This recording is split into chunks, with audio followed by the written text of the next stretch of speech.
இது வந்து நேற்று வந்து கொடுத்தாங்க, நாங்கள் இல்லை, வீட்டில் கொடுத்துட்டு போயிருக்கிறாங்க. இதை ஃபுல்லப் பண்ணுறதுக்கே இப்போ நான் படிச்சிருக்கிறேன், நான் பண்ணிடுறேன். இப்போ படிக்காதவங்க இருக்கிறாங்க, அவங்க இதில் வந்து பண்ணுன்றாங்க. அவங்களுடைய அப்பாவுடைய ஐடி வந்து எழுதுன்றாங்க. இப்போது 2005 உடைய நம்பர் இதில் எழுதுன்றாங்க. நம்ம வந்து இப்போ 2026 வந்துட்டோம். இப்போ இந்த நம்பரை நான் எங்கே போய் தேடுறது? பழைய வாக்காளர் பட்டியலில் நாங்கள் எங்கே எடுப்போம்? ஒவ்வொருத்தர் வீட்லேயும் நம்ம பழைய வாக்காளர் பட்டியல் வச்சுருப்போமா? இல்லை. இப்போது என்னுடைய சொந்த வீடு, நான் லோனில் தான் வீடே கட்டியிருக்கிறேன்.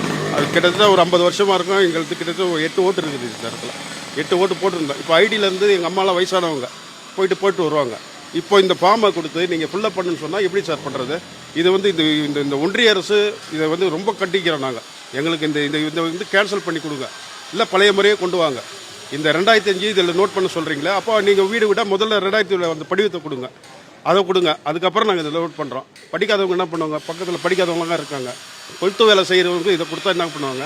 வேலையை விட்டு வீட்டில் இருக்கணும். அவங்க இப்போ கொடுத்துட்டு போகிறீங்க, இன்னும் 3 நாள் கழித்து வாங்கன்றீங்க, வருவோன்றீங்க. அப்போ அவங்க அந்த வேலையை விட்டுட்டு அந்த கொளுத்து வேலை செய்கிறவங்களும் வீட்டில் தான் இருக்கணும். அவங்க பொழப்பு போய் இந்த ஓட்டுக்கோசரம் ஏங்க உங்கள் இங்கே வர கவர்மெண்ட்டு மக்களுக்கு நல்லது செய்கிற வர கவர்மெண்ட்டாக இருக்கணும். இதை வந்து ஓட்டே இப்போ பறிப்போகிற நிலைமை கொண்டு வந்துட்டீங்க. பீகாரில் பண்ண ஒரு சட்டத்தை தான் இங்கே எடுத்துன்னு போகிறீங்க. இதுக்கு இன்னும் உத்தரவாதம் இருக்குது ஓட்டுக்கு? நீங்கள் என்ன உத்தரவாதம் கொடுக்க போகிறீங்க? இல்லை, எதுவும் கொடுக்குற மாதிரி எங்களுக்கு நம்பிக்கையே இல்லை.